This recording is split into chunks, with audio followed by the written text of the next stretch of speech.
Imagine a time before TikTok. You just got done taking a really hard test and you're left to only your laptop and Chrome browser. What do you do? I remember being in this position in 4th grade, staring at my computer, left with nothing to do and no awareness of the flow of time. And all of a sudden, I hear loud keyboard tapping with the kid next to me. I looked over at his screen and saw it. Cool Math Games. And for many, this was their first experience playing a video game. Web-based browser games. They ran off the Chrome window without using any heavy resources, and throughout the 2010s, these games were really popular with school kids. If you grew up during this era, Run 2 and Movie Star Planet should have jolted some memories into your head. They gave school kids incentive, they were unanimous and appealed to everyone. In retrospect, these games were the gateway to my Steam chargebacks, but they also created some of the most fond memories, which begs the question, what was it about these games that made them so special and popular during the 2010s?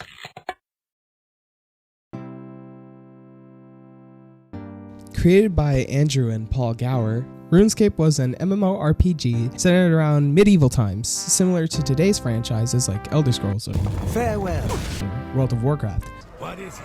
Okay, Though I can't speak too much on RuneScape considering I never finished the tutorial, it's undeniable that the presence this game had set the stage and is even mentioned till this day through references in pop culture. And many much older than me, RuneScape was much more than just a simple browser game. It was an experience and gave a sense of individuality with its unique customization and gameplay mechanics, like you would find in a role-playing game like D&D. However, there's something about RuneScape that hindered it in comparison to other games that would later go on to surpass its success because of...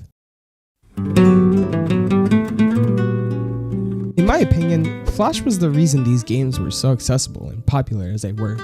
Created in 1996, Adobe Flash is a software program that creates video embeds that could run on the web browser. Browser games utilize Flash to create and host games, making the games accessible by just running them off the browser without having to need a 240Hz monitor or shell out a bunch of money for top-of-the-line specs. One of the earliest instances of a game using Flash and hitting this legendary status was... Created by New Horizon Interactive in 2005, Club Penguin would go on to set the standard for a format we would see in most web browser games.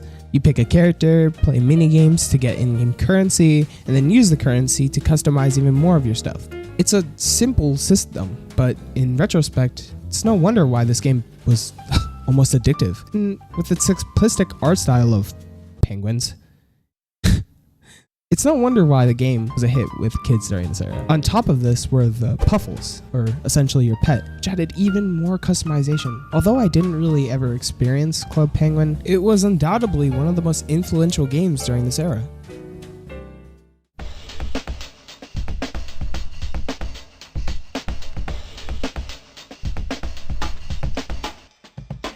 I wish I had played more on Newgrounds. Created by Tom Fulp in 2005, Newgrounds arguably started the trend of community-submitted content. Newgrounds had it all: music, animations, games, and art. The site was responsible for the rise of some of YouTube's most legendary creators. I remember playing some of the Henry Stickmin games, my favorite being Stealing the Diamond, which was also another browser game that gave popularity to some of the same content creators during this time. I think the thing that made Newgrounds so special to me was how consistent all the games were. No game felt as if it wasn't made with the site in mind. Sure, they were all unique in their own ways, but the music and art of each one made it seem like they were all part of the same collection of games, unlike some other sites. But that's not to say you can't make a site with different looking games yet achieve a legendary status like Newgrounds, which leads me to... This was the thing to do for school kids during the 2010s. Without a shadow of doubt, if you were in school playing some games on the computer, you were on Cool Math Games. Created by its parent company Cool Math in 1997, Cool Math Games was the host for some of the most iconic browser games in history. The Run series, Fireboy and Water Girl, Pop Tropica, World's Hardest Game, Duck Life, but none more as iconic than Papa's Pizzeria, and subsequently all the Papa's games to follow. I'm not going to dawn on the magic of the Papa series too much, but you know how thrilling it was to just become something else for a while. The Papa series games have you take on the role of business owners and simulate working in fast food. Its simplicity, the music, the art, and the gameplay. If you haven't played a Papa's game before, I really suggest you try it out. It would be impossible to cram every single game on Cool Math Games into a single video and ramble on and on about what made each game special in their own sense, but I don't need to. Maybe you were sitting down in recess with your friends trying to go through levels on Fireboy and Water Girl. Or you or me trying to figure out this weird block game while completely ignoring instructions. I don't even think I ever really did any math games on Cool Math Games, much to no avail.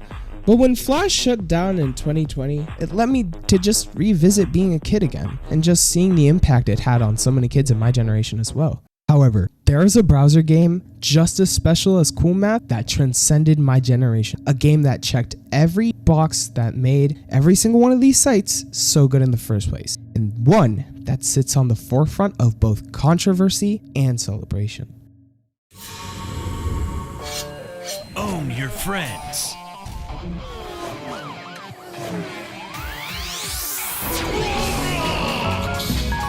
It's difficult to cover Roblox. To start, it was way ahead of its time. Even before Minecraft, the best-selling video game as of writing this, Roblox could have been the first instance of a tried-and-true creative sandbox game with online multiplayer.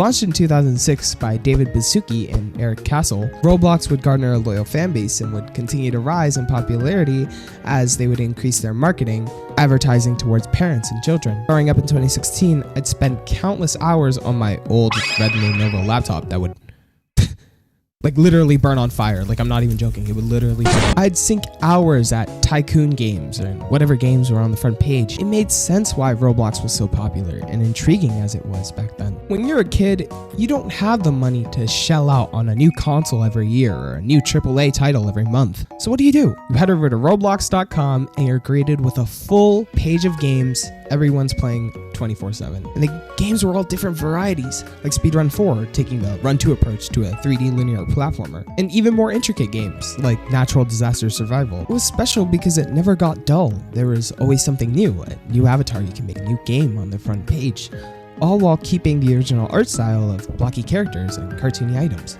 However, that was back then. Now, sometimes changes it for the better. What is this? These games are so soulless and incoherent. I feel like I'm looking at the front page of YouTube Kids. It's all just random garbage thrown together to make kids click on the game. Before, they were all unique and used the blocky aspect of Roblox to create immersion, like work at a pizza place. Now, I take a look at games like Don't Get Sniff and pondered why I even tried. Not to mention the countless of not at all for suitable children's games, like these weird avatar creators that are filled to the brim with body parts? Why? Even Roblox themselves are condoning this with the recent anthropomorphic avatars that give me nightmares. The reason why Roblox was so good to begin with was because of its simplistic nature that allowed for everyone to have fun. Not because it was safe, but because it was easy to just sit down and understand what everything did in the world. This isn't that. And although I can rant on and on about how change is bad, at the end of the day, we can't push what made these games so good back into the now. Otherwise, what's the point in looking back on the nostalgia of it? What made all these games and these sites so special? The memories of just being a kid again. And during that era, some parents still didn't understand what Roblox or Cool Math was. Who are we to judge this generation of games? For what it's worth, it's kids making nostalgic memories just like us. Except this though, this is completely unacceptable. I don't blame web games for my absolutely tanking GPA. Far from it. Web games were a moment of calm, a way to recenter myself in the moment. They were the reason I met some of my best friends long after the days of finishing a basic reading test and hopping on Cool Math Games.